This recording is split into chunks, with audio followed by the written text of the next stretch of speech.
Alright, so let me just actually let me mute that.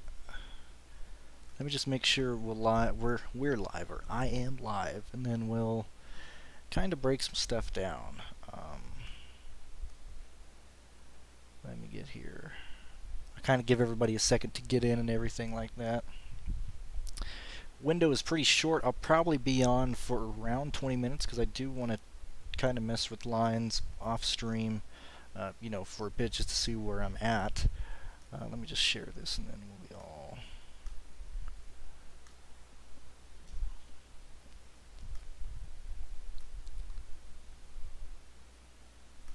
Let's see, let me do this.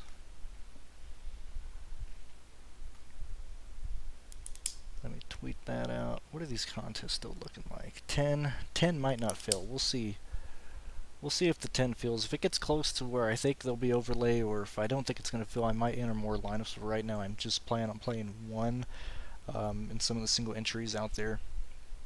That's kind of where I'm at right now. I'll let some more people join because I really don't want to repeat myself. But if you guys want to drop any questions or anything, there you can. Let's see. So I don't think it's gonna necessarily be a rec fest, and like I said, I'll break more stuff down. I'm just trying to wait for some people to get in here, at least like 30 viewers, because I know the guys who actually want to listen to me, and I'm waiting for them to kind of join. I just put the projections up on Patreon.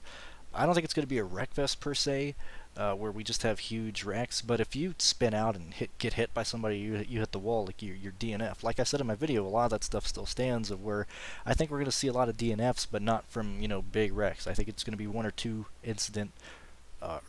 car incidents taking people out of the race. Let's see. I'll let some more people join, and then we'll kind of get in there. Yeah, a bit of an interesting slate. All right. I think we're going to start probably breaking it down here, so let me just make sure that's there, and let me bring this up on screen. Alright, we got that there. So, breaking down... Oops. Didn't mean to do that. So, look, as I said in my video, I think that this race really leads itself to one or two or like three guys at max leading the race. I wouldn't be shocked if it's two guys leading exactly half of the race, or three guys leading the race, or whoever leads in the beginning getting wrecked and being knocked out. We look back at the Eldora races, which I'm not comparing Knoxville to Eldora, but in a sense of you can't pass the leader, you can't make passes very easily. Typically you see one or two guys soak up a lot of the laps led, and so Derek Kraus has a really good chance. So let me go over the heat races first, then we'll kind of go over the projections and stuff. I want to get this, let's see how much time we got, because I do need to keep an eye on this clock. So 37 minutes to lock for DraftKings. So, yeah, so, I mean, fun for DFS. I don't know if you put a shitload of money on here. So what I did this week is, yes, I watched practice. I watched today. I didn't look at practice data at all. Didn't even bother looking at practice data until after the heat races, or during the heat races. But heat number one, and I just did the eye test here. This is all I wanted to do. Heat number one, and basically the eye test and how I think the race is going to play out, or the setups, the cars that I like, that's who is in my pool, and that's who I liked. And so heat one, I think Chandler Smith, I think KBM has a great setup across the board. I'm really interested in Chandler Smith. I like him. I know he had the first heat. The track was still, it had the most moisture it's going to have all day, but I liked what the car was doing. You didn't see him getting sideways. You didn't see him having to fight the car a whole lot. You saw him being able to get under people, and the entire broadcast was focused on Hailie Deegan. I mean, right behind her, Smith is doing the exact same thing Deegan is doing, and better in my opinion, but everything was focused on Deegan, and then obviously Hailie Deegan is looking good as well. Heat number two, I'm concerned about Strickler. He's a fantastic... I gotta get up and yell at my dog. Strickler is a fantastic dirt late model. Oh no, my dog's barking. Give me 1 moment. I'm not gonna beat him or anything, but I do gotta check on him. I'll be right back. I apologize. Be right back.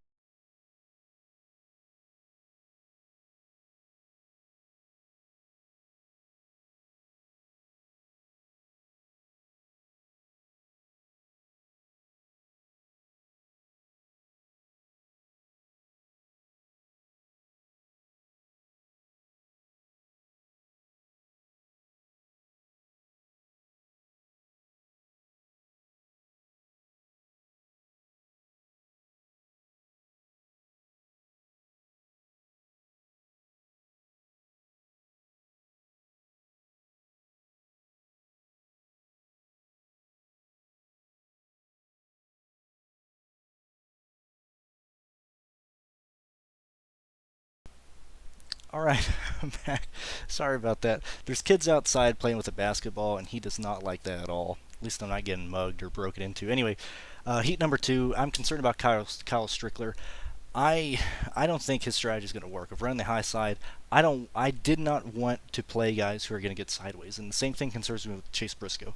But Strickler is making moves that is going to get him wrecked in the race. That's just how he is. And I mean, he wrecks a lot of dirt late models. If you watch him, high side tickler is always destroying the right side of his car because he's using the wall to keep the car straight. I don't want to play Kyle here. I think he's going to be fast. I think he can make a case for him, but I'm not going to play Strickler. I even have him written down right here. Do not play Kyle.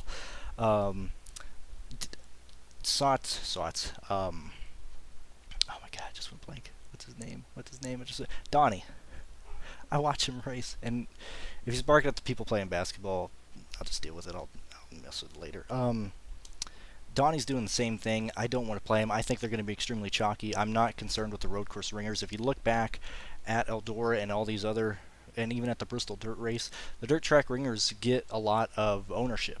And especially when it's place differential play, you see their ownership bump up even more. And I don't think that's going to work here. I think these dirt ringers really struggle here because they didn't get the amount of laps that they normally do with the Eldora practices.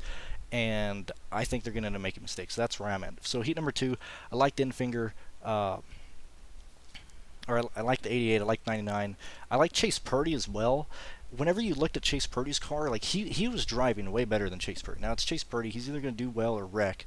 But in a race where everybody is, even in terms of who's going to wreck and who's not, like I actually really like Chase Purdy. So from heat number 2, the eye test showed me 88, 99, 23, and then certainly we got that restart. I don't know what is this. Is this some? This is literally white trash racetracks throwing the white out too early. But on the restart, you saw that these Thor Sports cars and Rhodes had the run on the inside. Crafton kind of laid back. He didn't get on the gas as much. But you saw them when they were able to lay the gas down. It did not upset the car. It sat down perfectly. I think that's going to help the Thor Sports cars across the board. And then Todd Gilliland came through the field, but probably not going to be on Todd Gilliland. Heat number 3, I already told you I like KBM. I like the 51 car. I think he's an interesting play here. He's starting 15th, and he's 10-1. I don't know if I'm going to get to him, but I would not fault you for playing him in a race where ownership is going to be heavy because everybody's doing this manually right now. He's around Sheldon Creed. He's around Brett Moffitt. He's around Stuart Friesen. I think Brian Brown is going to be extremely low owned starting 15th. I think he's worth a play. Kraus has the best car. We already talked about him. I think he has a really good chance to lead a lot of the early portions of the race. And John Nemechek, you put him in the lineup. I'm not even going to concern about that. Creed as well. Creed has a really strong car. And Briscoe, I think it's Briscoe or Kraus. Briscoe, Deegan, Kraus, and Creed are who I think is going to win the race. And I think Chase Briscoe is either going to wreck or win the race tonight.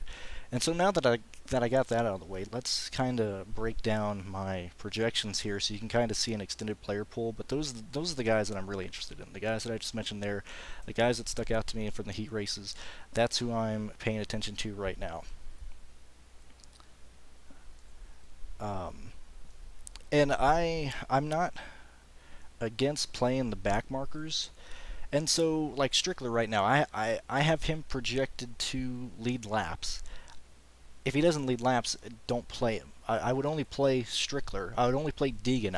Anybody in the top 10 really, because I think most lineups or the optimal lineup is going to have a one or maybe a second dominator. I really think the optimal lineup is going to have one dominator, because I believe that whoever else leads laps is either going to be pushed down in the finishing order or wrecked or something. So I truly believe the optimal lineup has one dominator. And so if you're playing somebody in the top 10, play them because you think they're going to lead laps. So just because they're A's here, it's because that's who I think is going to lead laps, or that's who I think has a chance of leading laps here. Let's see, now that that's out of the way. Briscoe is probably my favorite. He's got some baked-in place differential, but I truly believe it's Briscoe and Kraus. Moffitt and Strickler have the fastest car early, and I think that's going to play huge dividends in the race because track position is going to be huge. It's going to be really difficult to pass the leader. Going back, I think Kraus really has a good chance of leading a good portion of the race. It's just Derek Kraus, and he'll probably end up wrecking the field. Looking at heat winners, I'm not really high on playing somebody because they won the heat, because as I just said, everybody's able to pull, like when you're the leader, you're able to pull away, and like you have no contention. You're in charge of the restart. How much time do we got here? 29 till the DraftKings lock. I'm not playing somebody just because they won a heat race. Anybody can win a heat race. Just because you were given the pole position in the heat race, you're able to pull away from the field. So that's where I'm at. Freezing, I'm really concerned about. Let me try and get through this and stop talking here. Yeah, let me just power through this and then we'll talk more.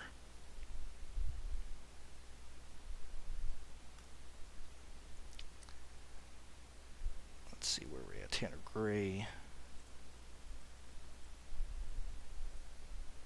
And nothing there because he's not on the grid.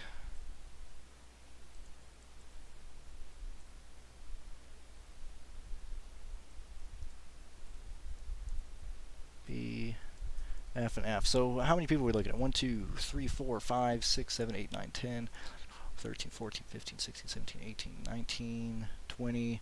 So 21 guys that I would actually consider in the player pool. And a lot of these guys back here are just getting in because they're far too cheap. Like Jack Wood, I think he's too cheap. I still think he gains positions.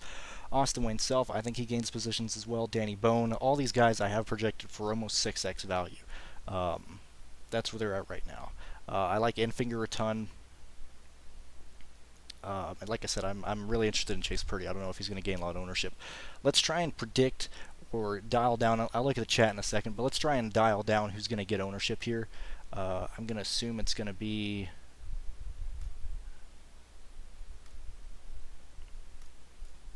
we'll put them there. Or I could just type in chalk there. But so I like highlighting them here because then we can kind of look at who's going to be interested or who's going to be possibly being played here. Probably Jessica Friesen as well. Maybe Ben Rhodes. So if the ownership is going to these drivers, who are people that I either have as an A or B or that are looking good that you should maybe consider for lower ownership? Because I think that this is a good slate for lower ownership. And so for me, I think you need to play John Nemechek. I think just eat the chalk there. I think that's fine. I don't mind Ryan Truex and I don't mind Chase Purdy. I haven't ran the optimizer yet, but I like these two guys, and I don't think we're going to see a lot of ownership to them. Or if they are, I'm probably higher or have them projected to do better than other people. Jack Wood as well. So Jack Wood and Austin Wayne Self make a lot of sense to me as well, especially over Donnie, over Eckerson, even over Jessica Friesen. I think these three here make interesting pivots to try and lower ownership on very similar upside. Like I don't think Donnie does well. I already told you I don't think Jessica Friesen does well. She's ranked B. She's hitting value for me, but I have a lot of people projected in the 30s, from 32 points to 39, and a lot of those guys hit value because they're so cheap there. But ownership's going to play a big factor there. I've already told you I think Brown's interesting. His price is just a problem there. I like Chandler Smith. I don't think people are going to want to play Chandler Smith. Because why would you play Chandler Smith when you could just play Brett Moffitt and things of that nature? Matt Crafton, I like Crafton. He might come in with ownership as well, but that's where we're at here. For lap leaders, it's hard for me to see a situation where Kraus or Deegan doesn't do it, because I talked about it in the podcast. I think the SRX race really helped her out here. Like, really helped her out. So that's where we're at here. Let's kind of look at. Watch me have this thing muted the entire time, and I just talked here. So let's see.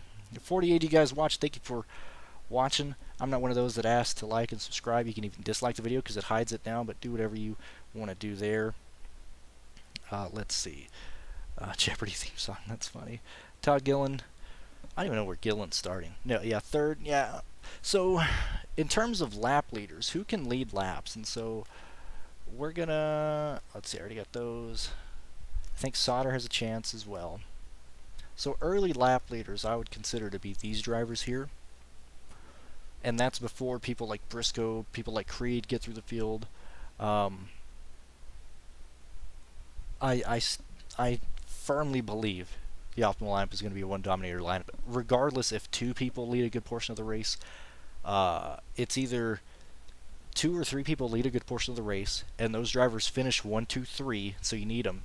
Or, as I stated earlier, two guys lead or three guys lead, but one or two of those guys falls late in the race and gets bumped out of the optimal just because he's losing so many positions. And so if I'm playing a lap leader, it's going to be one. I'll let you guys decide between those guys who I think it is. But that's who I would have it as. 24 minutes, probably going to be live for about 4 more minutes. Let's try and get any questions, any thoughts through there. I wish they would just input the starting positions in. Well, you know, hey, Bob Pockers tweeted it out. That's ridiculous. Come on, man. He was fast in practice, and I mean, the ownership play is ridiculous. Like, I don't think Donnie does well, and I like Donnie. Look, man, I'm a Tony Stewart fan. I've seen Donnie race in real life. I saw him win. I saw Steve Kinzer win. I've been to a lot of World of Outlaw races. I like Donnie. I think he struggles here, and I think he's going to have tremendous ownership starting 22nd here. I'm personally not projecting him to do well. I'm giving him a... Oh no, he's barking again. Those dang kids, get off my lawn. Where's Donnie at? 22nd. What are we giving Donnie? I'm giving him like 13th. I don't think he does much better than 13th. I really do. If I miss there, then it's already over for me. That's where we're at. Let's see here. What's the worst, John? So...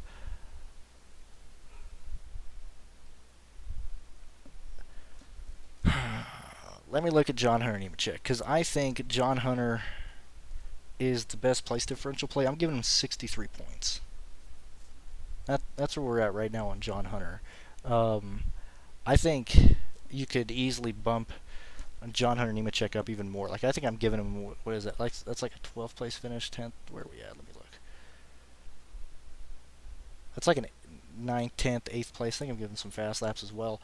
I would honestly probably bump his projections up. I'd probably put John Hunter Nemechek at 7th, or at 7th, 8th, or 6th, and then even bump him up to 70 points, 75 points, 80 points. That wouldn't shock me at all.